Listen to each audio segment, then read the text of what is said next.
Ça y est, j'espère que c'est parti.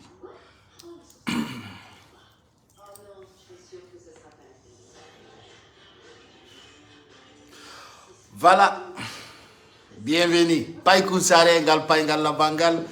Nantungalinde paingangal nanda ede a paile la huro on lando sidong e jam.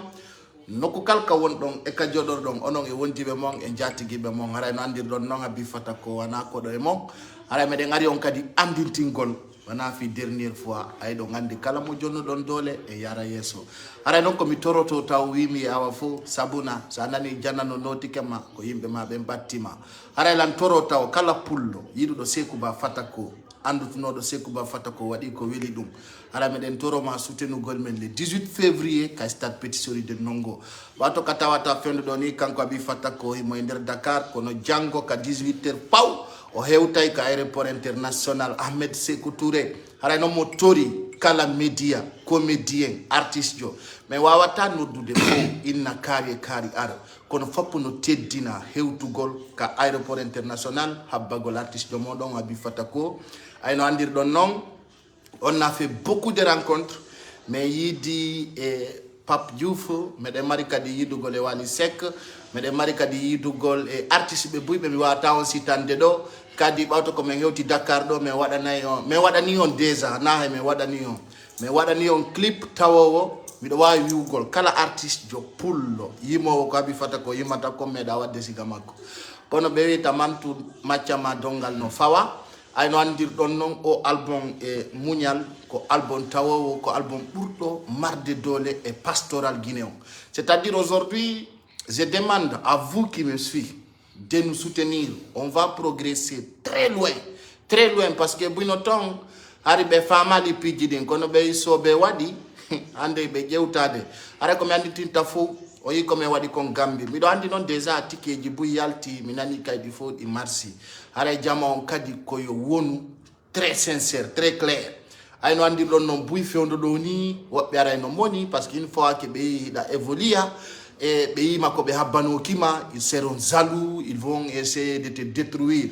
Ido toro kala yidu dolam idangol la bi fatako soutenamo le 18 février kadi de nyande winde marque jandudo no andir don non o yaltay wallombe ya fop o don non ko neddo mo yimowo e dengal mum yo fulbe ben fo yaltu le 18 février holla wi abi fatako ko buddo futa gollando futa jogiti do pastoral futa ko artiste yo yimowo mo yennata ko jonno leçon de vie ko kala so makko mo yaltini Atawa bien sûr hino golli c'est de ko gonga me edintina ondo déjà première façon ka album il va nous faire un petit a cappella bauto yewtude piji tawa dino der ton ara ko piji fotudi labadi e la ngandi buino réclamude sonji makko yimbe be naba ni be hendoto do flash e seda be nabane abi fata ko mo anduno dongo bawo e joni wana gotum ara himo il est bien stiltiré. Donc, il travaille bien et il va vous donner des choses de bon aussi. Donc, on va essayer d'écouter cet instrumental. Il va faire un petit a cappella dedans. Avant que il se prépare de lourdes. Wallahi billahi tallahi ko fekkata konka stade Petit Sori. Onon tigita ongina kono wana bi fatako nika parce que ça va être de bon. On s'est préparé. Je sais que vous êtes là pour se préparer aussi. Donc, quand on a vidéo, on va essayer de on va essayer de let's come on the beat.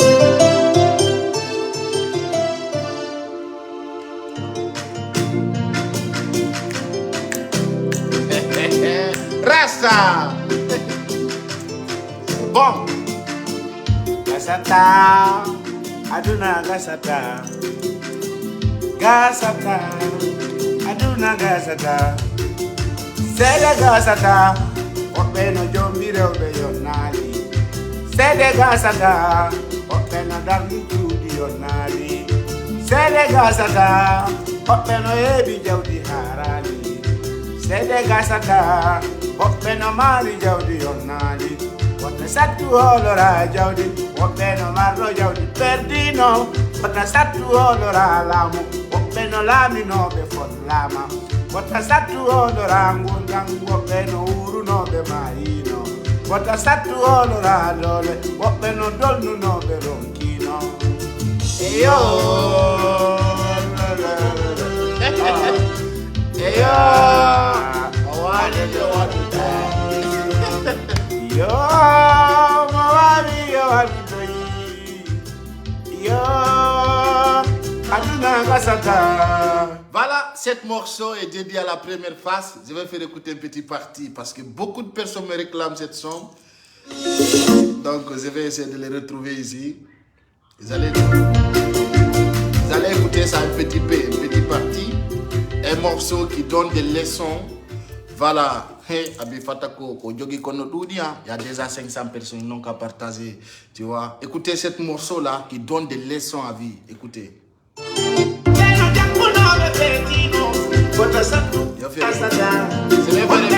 va faire écouter un peu.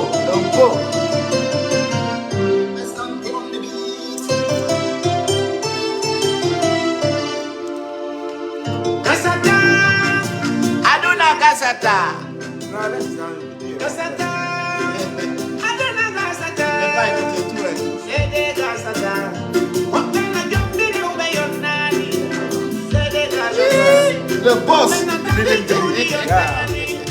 Sede gasata. Wakana ebi jodiyonani. Sede Gasata. Wakana nani jodiyonani. Bon, je ne peux pas vous faire écouter tout parce que je sais que vous vous préparez pour le 18 février, le stade Pétichori. D'ailleurs, je vais vous présenter des images qui sont là déjà pour vous dire on a préparé un clip de ouf. Et la grande un clip non? Non, pas écoute. Donc, ça va là. Gila Habib Fatako.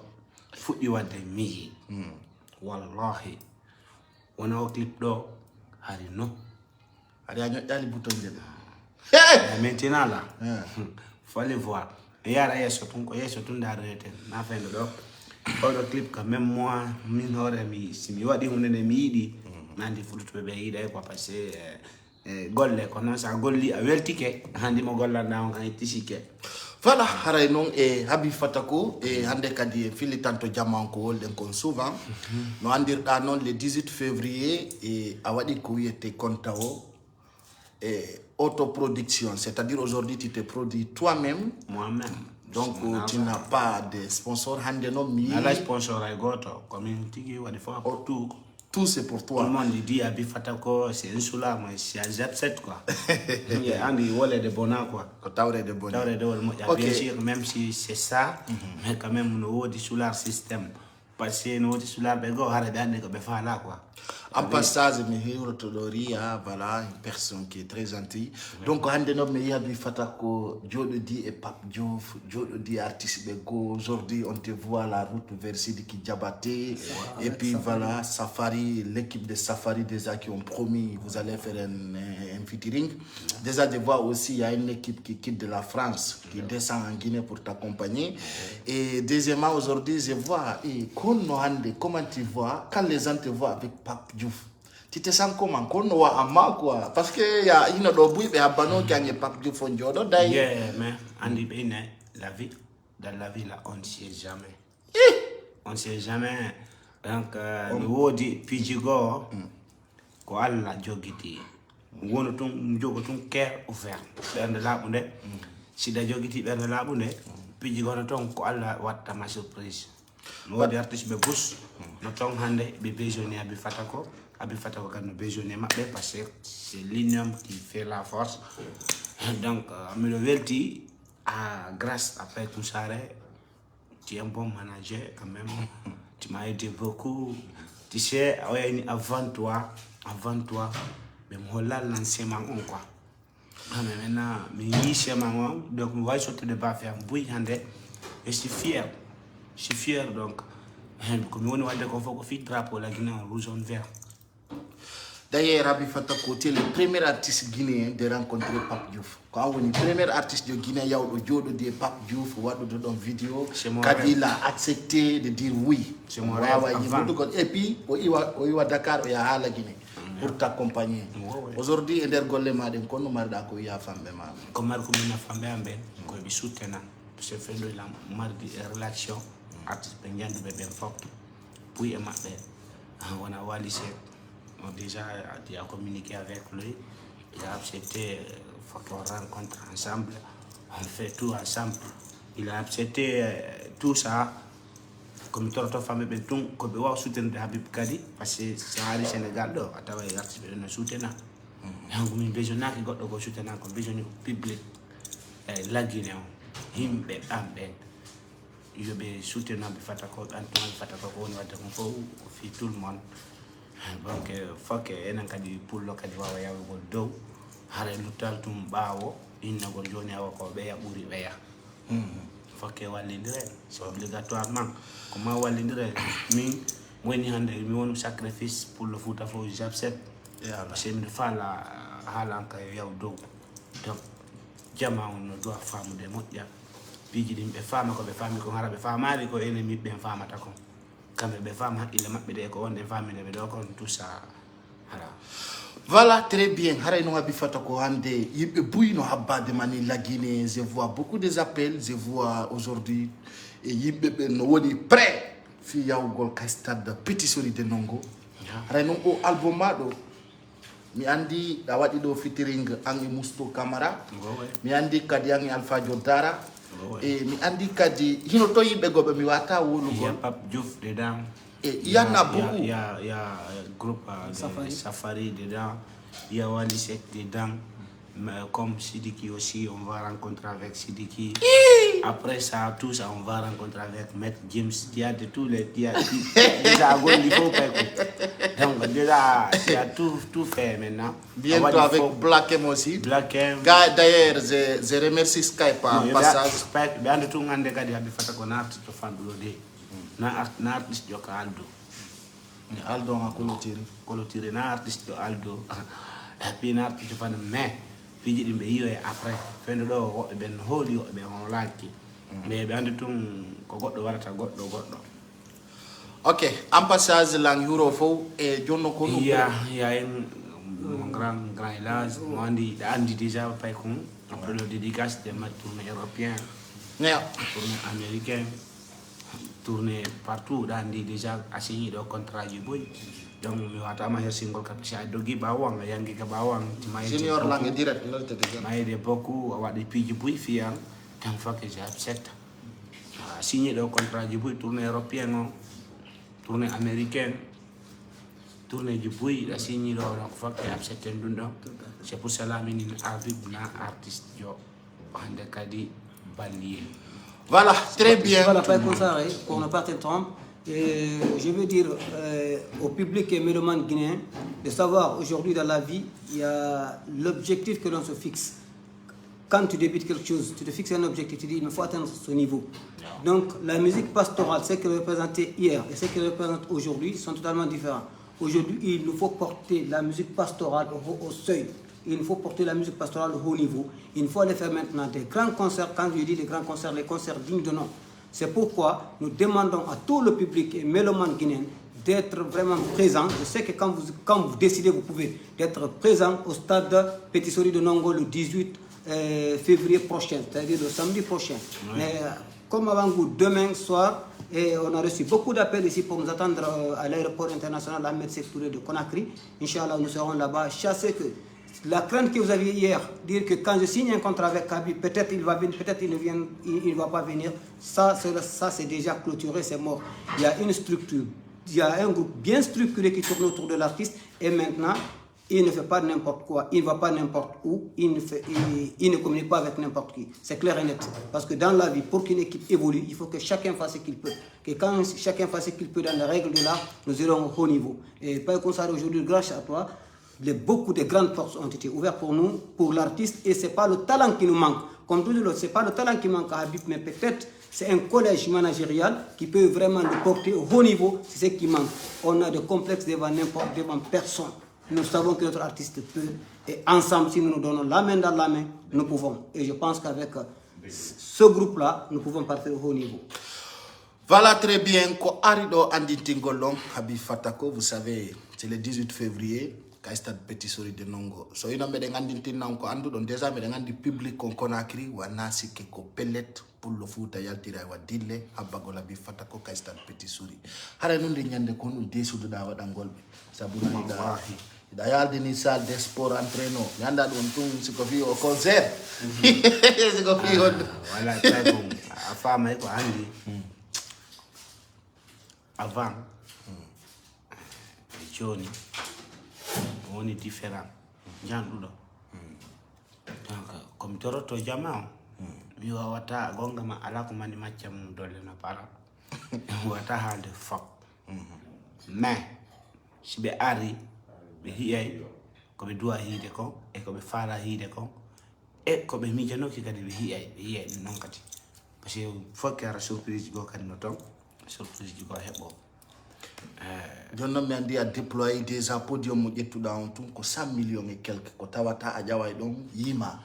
Oui, podium am jetti on ko 160 millions o jettirte mais oui amni no anda suusi 160 millions au podium on jettirtamo mais grâce à Eli Kamano il m'a aidé beaucoup pour que je paye 100 millions et j'ai payé le 100 millions. On a fait le contrat mais accepté à cause de Eli Kamano le podium à 100 millions. Sinon c'est à 160 à 170 millions francs guinéen. Oui. D'accord, jonnon e nder o album muñal min heɗi ke piiji buy nder ton et pourquoi waɗanɗa on album muñal parce que miɗo andi a waɗi album c'est ça mi waɗi muñal avant mi nanan haalaji ɗin fof kirkit ji ɗin fof mi ari wona concert wona concert kola mi nanano beaucoup de choses andi noon goɗɗo tagaɗo no dowa heɓude ko ɓenta kon guilguil ɓernde siɗa mari guilguil ɓernde a wawa progressude toujours mi nana haalaji ɗin boyi haalaji mi nana taw goɗɗum no mettalan ha taw ko mami muñño quoi donc tani hono mo no muññorde on tan ko pour mi falano ko wonno mi e arari ka juuɗe an tan ɓa ɗum ɗon ari ka juuɗe an joni mi andi way vraiment koɓe famɓe amen ko faala mi yew ɗon mi wawi yaade ɗon c'est pour cela mi muñal batte mi muññino han joni ɗum ɗo ari si mi muñanoki mi hawjayno mi naata e erreur ji go mi waɗa komi duwaka wadde tu as compris mi waɗa noon tuma komi duwaka wadde par ce que nande a kirkit andi tun goɗɗo sa fokkiti tun a fuɗɗike ko a débita jamamo be wole kirkiteteɓe sa botama mais siɗa muññike ñande go Allah hollete ko duwaɗa wadde kon donc ɗum waɗi mi muññi ha hewtiɗo hande donc en déjà a yii hewtino joni ko duwaɗa wadde kon c'est pour cela min ni muñal jakka tagara no duwa muñade par ce que autrement si mi waɗirno hawjere hande no mi heɓayno succès o mi heɓay ndene mais mi regrettano après c'est pour cela mi voilà hewtiɗo quoi. Voilà, mesdames et messieurs, c'est ce qu'il parlait. Il parlait de la patience. C'est le titre de l'album, La Patience. Il a dit pourquoi le titre de l'album a porté sur son nom, pardon, sur sa patience. Il dit c'est parce que déjà le mot patient ne commence pas aujourd'hui. Il avait déjà chanté une chanson où il a dit Bati Mounim. Heureusement que je me suis patienté. Heureusement que je me suis patienté. Heureusement que je me suis patienté d'être battu. Heureusement que je me suis patienté d'être insulté. Heureusement que je me suis battu d'être rejeté, d'être ségrégué en un mot. Mais tout ça, ce n'est qu'un passe-temps. Donc celui qui veut vraiment arriver au haut niveau, il faut la patience. Donc c'est par rapport à tout ça, c'est ce qui a donné l'inspiration pour lui d'avoir ça. Parce que souvent, c'est vrai, les gens parlent aux insultes des uns et des autres. Quand ils quittent, certains disent ah, tel est comme ça, tel est ceci, tel est cela. Mais maintenant, dans tout ça, quand tu vas réagir, c'est pourquoi on dit que la patience est un chemin d'or. Yeah. Voilà, chers compatriotes ici en direct, Kwandin Tingolong. Et il y a de nouvelles singles que je vais faire écouter, qu'on vient de faire même. Et tout ça, cet album est dédié de beaucoup de choses. Et Abi Fatako, tu as fait sortir des albums. Avant cet album, quand on a des difficultés, marda nder din album wana fo fotali et wana mokala labante des albums qui sont tellement cartonnés et aujourd'hui on voit aucune suite là-dessus et aujourd'hui cet album parce que dindon c'est tawi woni woɓɓe hiɗo wondi wona kalirma ɓe hiiɗi ɓe faala yo yahu ko intérêt maɓɓe mo ɓe ndaari ko ɗin joué ji ɗon ɓe waɗete. Tu as compris? C'est pour cela que j'ai courage, autoproduction. Produire hora parce que je suis himugol. Voilà donc je dois warande hora. Pourquoi pas mi wata wadande hora? parce que ɓeɗa fof ko rewata ɗo wakkilo pourquoi mi wakkilo tako so ɓiɗɗo gorko ko ɗum waɗi mimi ɓiɗɗo gorko ma wakkilo golla ay ɓiɗɗo gorko ma wakkilo si gaynayi awa ɓiɗɗo gorko si wakkilaki no fata pour cela mi fala wakkilade min kadi wakkila no hoore am pour représenter la Guinée partout Europe Amérique Afrique aduna fof mi représente la Guinée mi représente haali pulaar hande la suite woni ko artiste international représentant la Guinée comme Baba Mal Sénégal. Bien sûr. Oui, Ça, c'est Habib Fatako. Il mérite de cœur. Ouais. Bombarder de cœur pour ces hommes forts. Habib Fatako, depuis quand tu as commencé de chanter, tu es le seul artiste qui ne fait pas de remix. Ayata Ima Musique Gaïna, Inakadi, voilà, comme 17 morceaux à cartonner, tu vas la remixer. Puis on dit, Habib Fatako aussi, c'est quoi ton secret dans la musique? C'est musique, on fait la qualité de bas. C'est comme quoi, je te mets à ta. Kadi Ashiwela, quand on me varata. Ni mata ko goddo yimi mi ba copie ta ko goto kala ko arka hakkile mi andi ko dum ngal la okila wala ndam no si 100 personnes ani andu 1000 personnes noydi si 1000 personnes ani andu 5000 personnes noydi parce que faut fotata faut yidi datama faut ani datama sabset e wado jon diratara be sano yennu dendo parce que faut yidi datama aduna faut ko non anda tagi wadiri faut yidi datama faut que añi datama mais ko watta ko wattunta ko woni réel wala dum don yetta Allah jatigi qui est grand e paykum ko tagado natata e suudu soka bafangal soka fenêtre ron et puis fontari do kadi o walo Allah wadata do Allah soka dama bafa soka dama soka ni matum bafa ko tande fenêtre ron ko endo ifile awa pullo on futti ke pulangal Allah so kani matumba fanga o tante fenêtre ngum hendu ife do mais goddo par exemple an anata ka suduma sa en tant que aso kali ba fangal so da fenêtre ron fontu da rido fi yoni butu ayi jona la sécurité ka haray e Habib Fatako men humpitike kadi piji buyno arde nder album mao mais ko fiyon don Habib Fatako aujourd'hui an ender musique jimade fo ayimata yenna et ayimata fi hawre an toujours tu sens pour la paix pour l'amour tawata kadi kala hedi do musique ma yi to nder ton comment cela ko éducation mo tagado ko nedi ndi no ne ira dawo kono yaltirta jama nene may bamma ne irma ko no yaltirta jama hanko no do be goro ton be yima be mijito tako sa mijitike da mari nene ida mari par ida mari yimbe ida mari yaye ida mari bandirabe wata yimgol piki do parce que fokke mijito da tawo ida mari famille tawang tigi hor mala mari taw famille et puis famille ma ono ton jeeba ben ton be jeeda be ton parce que nani famille ko didi da mari nene baba e famille fere mais da mari kadi foyer da mari bengure da mari bengo da mari bibbe da mari minyirabe ben ankari ko baama ko ambe jokata a famude donc mi besoinake ndo yimgo yenna ma hala vie privée rewbe ma hala vie privée jigo non mi warata do si mi yimay ko fita an debbo sa faala ka jodade ka modima honno jodorta ka modima parce que andu aduna lutata ko ha seeda mbawdi ko ha seeda kellal ko ha seeda kebal ko ha seeda honno biddo ma wawata doftorde mawdo ma mawdo goddo parce que sa teddinaade tan ma be teddinta mawdo goddo ko donc mi besoinake yimgol din on gimi dum non on babe ngan e kitalla mi wadu dum min déjà babe ngan gilawa mi sustabe tam be nyaadi ha be buyna moja donc ça wadi tun ko walnake be ko be récupérer be buyna mata o tapi fiya andu ko fokke ne oda donc mi ne iraka non yimgol yenna hala jijibi din mi ne iraka non simi may ko fiyo tawara wawa joda do am Israël ma jondo da musique mo ara uginaki Israël ma uginaki donc min ko éducation me mari ko do wadi ko on domini am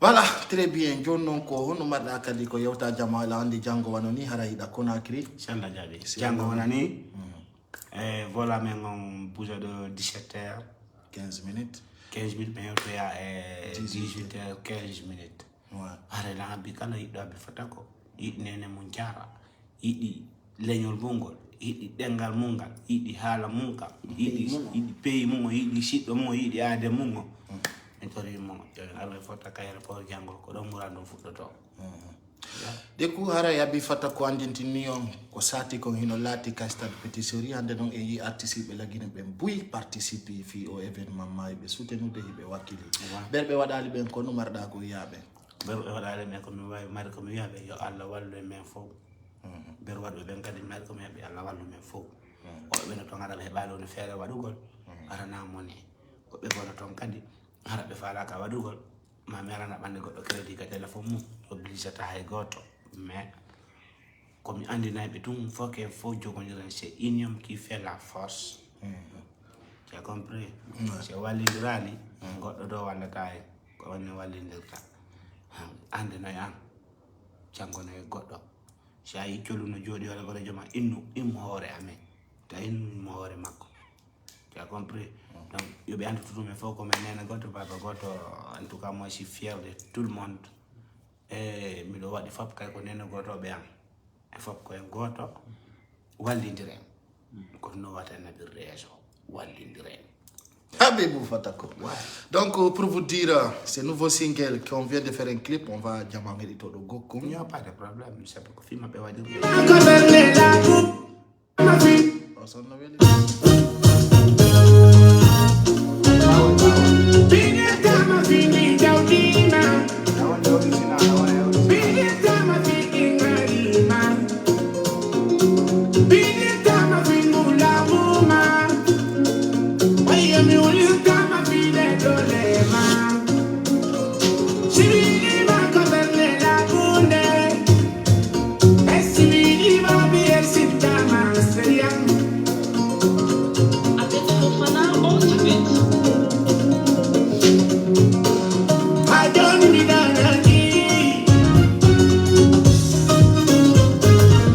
Voilà, ça c'est juste woko Tugol mengol mi wawali.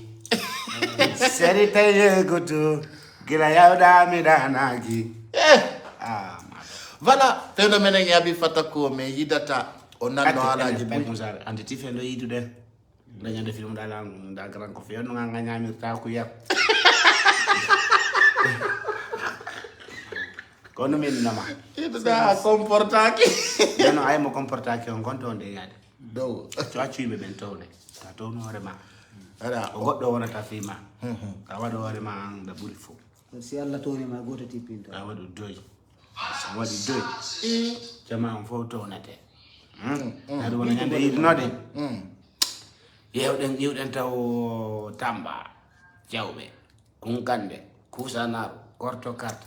Pay hanya den ka frontière be ni be nangata meni ko fenande ni be ko sare nangata ke mi do ka wallahi.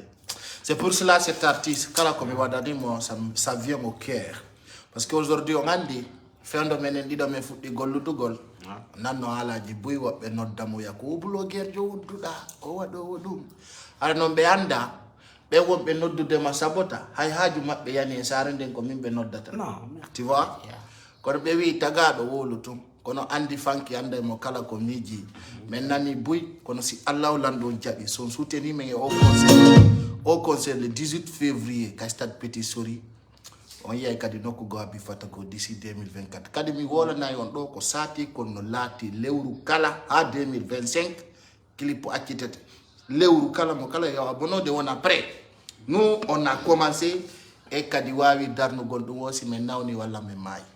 Donc je vous dis ici devant mon artiste qui est là, chaque fin de mois, Habi clip sur YouTube. Déjà Habi Fatako, c'est l'artiste. On y a un de Johnny Studio, on a dans ma album Yalto. Ça, c'est pas quelqu'un qui me dit. Déjà mais je dis quand dire ni comment go de boite. Mais de mari 20 titres de Yalta, le mine non non faut ata Yalto de. Kala kadi mo tapuda ne no. Ko lawol. La bi poste, ouais autoroute. No dum do min kadi ko benga jetno e mémoire on misi kun kawra wade kun kap kun naati tun warande musila min e babe warande musila min natural no lanna tande kadi ha nyande mi mayi mi mata music goddo ende kala mi waɗi o tawa ko yiɗɗo an hande nanda parce que kadi voilà goto sankata fonni osoma mariama de ɗum no gran ko fiyonnu ka yawde wo ko ɓe mariama ɓe woni cartonude mariama no mariama o tan o jaɓɓitilam fewndo mariama ko leggal ka ko buudiru parce que awa jama hande noon laaɓana yon po e jonno hande ɗo tawi min min guere ñewtade kay stade nan mariama quand même ko neɗɗo moƴƴuɗo laaɓuɗo ɓernde laaɓuɗo reedu anduɗo honto tagaɗo jogete ko ɗum wiyete mariama se woɓɓe ɓe wawma okkude nagge ɓe jogo ɓoggol ngol okkama nagge nge mi ara ɓe jogiti ɓoggol ngol quoi woɓɓe si ɓe okkima ɓe okkima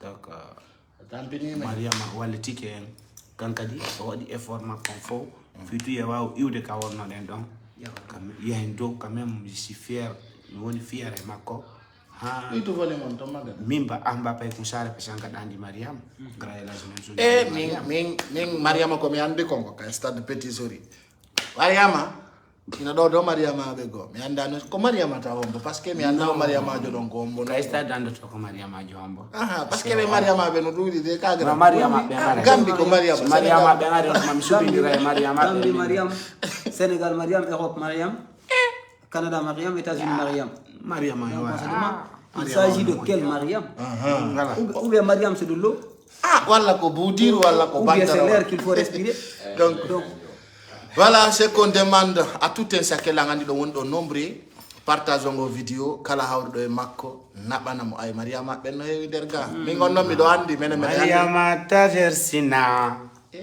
foli rewbe tamapina wala ni be mariama pay wala ni be mariama fi Allah no que de semmi donc c'est de ça il y a eu certaines questions il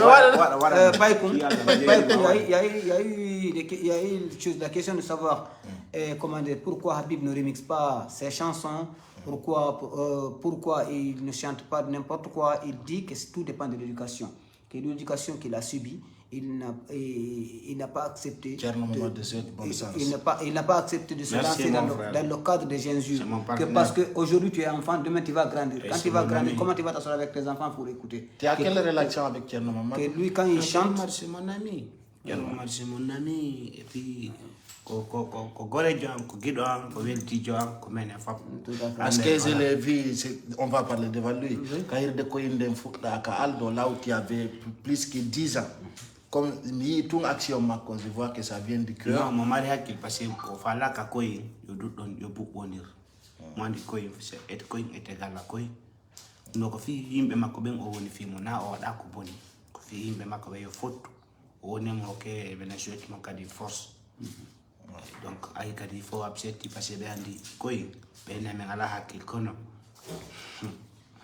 marro hakil fejjata na fejjadi am wono nanguno jenke wali ko men nangi mo bisaw do kono nangiro do men uttimo andi sa o uttere ne sofini mo bum ade men ayti koy sur sari mali panko plako ngal non uttere nanguno desini bienvenue a koy ngon ko uttere ne yata taw don taw ko ya mefi yo sinata ko ya ju wo sinata sinado ko den non tama front de pap voilà c'est la famille et tous les artistes sont invités à accompagner votre je suis content nous vous demandons tous vraiment de réserver un accueil chaleureux.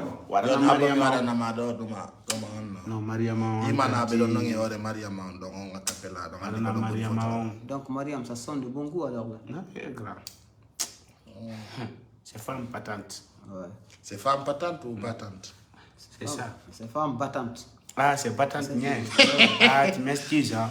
Je me retire quand. Donc. Je dois retirer des mots. Non. L'essentiel. Non, c'est compris déjà. Gram, il faut avoir un golden instrumental. Haïsina holla jamao anda wa yimgo le n'importe quel instrumental. Anda ko fi Mariam.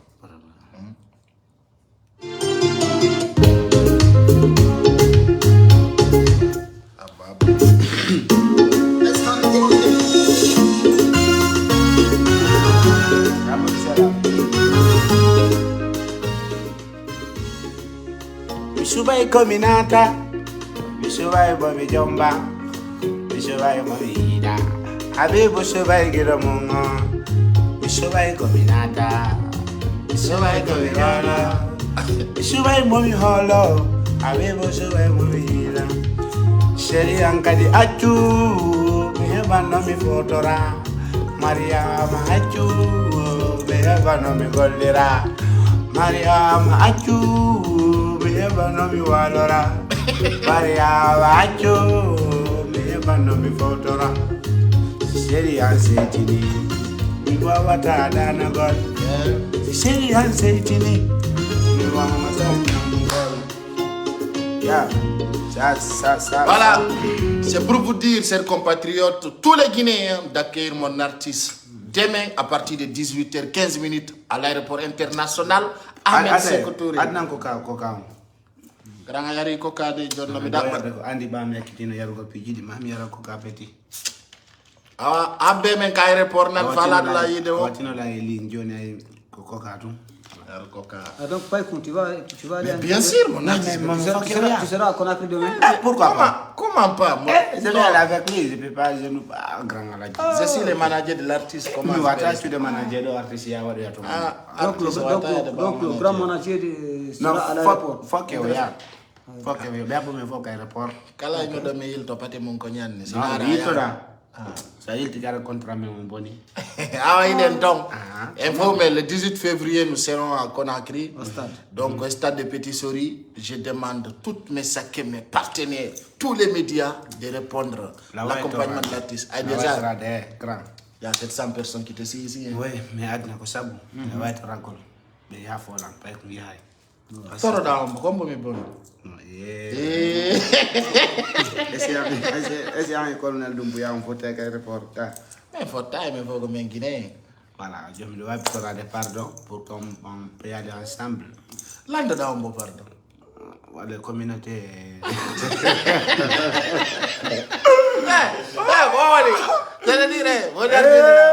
Franchement, il ne me tolère pas. Hein. Mais du coup, je sais que beaucoup de femmes vont venir. Venez soutenir mon artiste. Bon, nous serons là-bas, nous tous.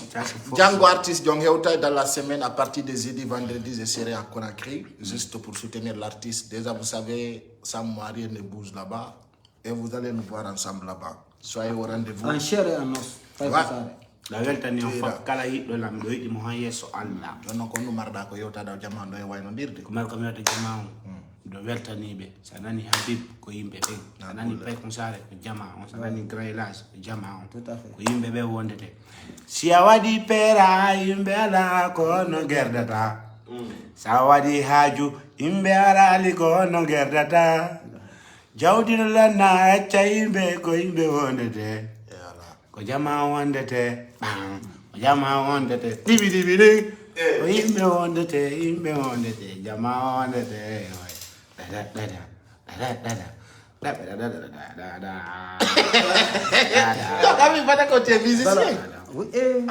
tous les morceaux c'est moi qui programme. Il a hérité. Mi programme mi programme imana yora mi programme tout c'est moi comme mi warta fop même mi warta signature ko signature studio mi warata pour ko gormo sens sinon c'est moi qui travaille pour moi-même. Voilà, Bifatako, tu retiens quoi sur moi? Quand nous demandons, tu n'as pas comme ça. Pas comme, quand même. Force à toi. Merci. Et je te considère, et je te respecte. Et nous avons une longue vie entre nous. Et nous avons Allah Tanafiki, Nato Akundame. Tout à fait. Nous avons Allah, Kala Setan, Kotawatara, Separa, et Allah Wodi. Piji Nisanza Johnny, on est ardeni. Are John Kadara be yata be ko sarra wada video do fi goddo ngo are mi den jokki projet men ngo no mi souhaité quoi jokki projet men fi waw yawdu do way ngande o maître James ma min ko benno yimbe mi ma wa Youssou ande ko no mi souhaité ande simi woni do wa Youssou a besoin ke wargol video do yewtita hay goddo hay yiwgol ma taw c'est des problèmes ko no mi souhaité hakkunde men mais pijidin ko seda yarata den tori Allah ballal na goddo tori den ballal ko Allah is God one. 666, ça découvre grand chawa dans la réalité. Non, ça va dans le Mais, Voilà. Donc, 666, c'est un code validé par les Diables Roses. Ah, ok. Donc, on est dedans. Hein. Hey, aujourd'hui, je vous Mesdames, déclare automatiquement, on est dedans. Voilà, 666. Voilà, mesdames et messieurs, c'est ce que je vous disais au départ de l'aéroport. J'ai dit Diable que les rouge, choses... grand à la Guadali, les J'ai diables dit- rouges. Ok, j'ai dit que les choses sérieuses commencent. J'ai dit devant tout le monde que les choses sérieuses commencent. Rendez-vous demain à 18h à l'aéroport international Ahmed Sékou Touré de Conakry. Inch'Allah, nous serons 666 là-bas. grains. 666. C'est diable rouge. Hein. Diable rouge de Et puis, voilà. Hein. Et on va créer des ouf. C'est diable rouge. Mets ça, fais ça grand. C'est dangereux. Ta, ta, ta, ta, ta, ta, ta, ta. On va Ouais, vous ouais, expliquer. mon restez. maître. Voilà mon maître. Donc, Celui restez. qui voulait m'amener là-bas. J'étais déjà fait rentrer. Non, mais c'est pas signé d'abord. On a attendu. C'est joli. Ouais, on est heureux parce qu'on sait que notre projet a réussi. Grâce à vous. Voilà. Donc, Alors, c'est la ça, en grande étude quelque de Diamant Fokadi. Et je remercie notre frère, comment on appelle, Skype. Spike. Isaac Spike depuis Allemagne, c'est mon grand. D'ailleurs, Hey, c'est mon grand Sir Spike. Fuck you. Ainsi que tous les promoteurs de l'Europe, Ouais.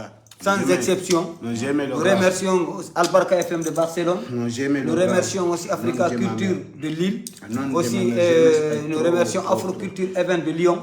Nous remercions Ok, Prince grand, de Genève. je Tous. me demande à dire qu'il y a pas il y a un peu un problème chez la non? Mais il faut ça qu'on va arranger tout. Oui, non. Tout Tango, ça, Arno, c'est déjà répondu. mais voilà, on a un visa. Non, ça c'est Non, tourné déjà. ça, c'est Voilà, tourné maintenant, déjà. tout C'est sur- pourquoi tout les grands nous gens, demandons pardon pardonnez, auprès de pardonnez, tous les pardonnez, promoteurs de pardonnez. l'Europe. C'est ce que j'ai dit déjà. Non, Abid En grosso Fatako, modo. tu- J'ai dit tu es trop pardon. direct. J'ai demandé Non, pardon pas à trahir. tous les, Bien, à je tous me les fais. promoteurs de l'Europe par rapport à ce qui s'est passé quant à notre comment dire, quant au manque du respect du contrat que nous avons signé par rapport à ça. Je sais que ce n'est que partie remise, les choses sérieuses commencent. Donc nous irons bientôt, vous nous verrez pour une grande tournée internationale, tant en Europe qu'en Amérique, un peu partout dans le monde. Et puis, mais Allah Nous veut remercions. même faut atomi wayni tade do. Wallahi billahi tallahi. Kala mo yahal ka stade Petit Sori. On va aller au Labi Fatako sina clip. Ça je vous dis. Parce Hein. que, ouais, Ah, il faut qu'on soit clair. parce que voyage dit qu'il y a enchaîné. Donc, Voilà, Dieu merci. actuellement, Puis, notre il dit agenda déjà, est plein. Il faut y dire donc, il dit, il faut qu'à la fin de l'année, Conakry, d'aller vraiment au stade Petit Sori le 18. Regardez ça. Grand jongari Dakar gamo da baga bengo. Maria Mabengi. Ah ouais. E wirdi. Pas qu'on a qu'on faut qu'on tout on a gonga. Donc on clip. Daja woni ko kene fudi. Clip. Jaga susta. Monsieur Stade and me comme fidèle. Njombi. Ah, mi nangi di grand jonge jiona no yi. La Njombi roba. Ah, jonno no gonno ni. La ya Mariam ya Safi. Oh ouais, non, regarde. Jonno no gonno ni. Ça c'est tournage de clip. La No ya ko Mariam. clip ni da molde wore makko ne. Mais c'est normal clip on vit donc. Ce que diable rouge woni ni wadi. Ah ouais, Maria ba iko wi konga. Ya Mariam ya Safi, voilà, c'est ben non on est ba même femme. Voilà. Tabe seytin quoi wada jonbe mono. Ara femme to ngara jango wure fatata ton. Non, c'est pas grave, vous savez, je les taquine souvent, c'est mon gars. Et puis, c'est pas, si Iwi Kagole, c'est mon frère, c'est mon ami, c'est mon collaborateur, nous sommes complices, quoi. Tu es mon tour. Paye pour ça, quand même, Haïti Bewari Dayen, Maï Dayen, Il n'y a pas de je souci. suis fier de toi. Quand même, depuis le conseil de Diaba conseil du Mali, quand même, d'ailleurs, depuis Janding, quand même, je suis fier de toi. Quand même, tu es un bon personne. Vraiment, vraiment. Cœur ouvert. Il faut vraiment remercier Honnête, beaucoup. quoi. beaucoup, Ça y est, alors, on ça va te dire, notre big manager, vraiment, il faut beaucoup le remercier. Il a été Il vraiment, travaille bien. Il a beaucoup travaillé pour moi. il Et donc, faut que a je- vraiment je été fais très disponible et reconnaissant, très quoi. accueillant à notre égard. Donc nous le remercions, nous demandons aussi à tout le peuple de Guinée, à tous les mélomanes de le remercier. Tu peux avoir un pressentiment sur un homme, mais quand tu t'approches de lui, tu trouves que c'est pas ça. C'est pas ce Donc, que grand, tu comme pensais. on a trouvé un clip. Non, On a fait ça. franchement. Mais il faut dire que C'était combien? Voilà, Les 16, on va faire sortir un nouvel clip entre les 16 et les 17. Entre les deux dates. Un clip non kadi.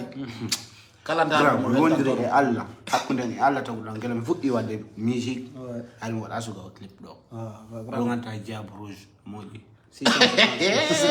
666, rendez-vous demain à l'aéroport international Ahmed Sékou de Conakry. Donc n'oubliez pas le 18 février, nous serons tous au stade Petit pour Souris. écrire l'histoire de Habib Fatako. L'ensemble. nous Avec verrons. Paye Kounsare. Ah oui. Je suis là-bas. Haray chaîneur de Yakupin Kabejogo Pico. owe chaîneur de mes jeejio C'est un de mes chaîneur de mes jeejio ɗumya alaire là tu travailles bien en tout cas moi je suis très content avec toi et colonel Doumbouya en tout cas moi je suis fier de toi quand même et mon petit aussi après il va très bas mais mais voilà koy ngotu travaille bien mon frère, je suis d'accord avec toi, je suis derrière Voilà, toi. malgré que chacun a chacun a sa façon de voir les choses. Force à toi, Voilà, mon colonel. la Guinée, non, la Guinée c'est un seul peuple. Pas comme ça, colonel Doumbouya. Yeah. Je déteste ça. Non, faut pas détester ça, c'est pas bon. Ah, merci. Merci bro. On se retrouve, bye bye.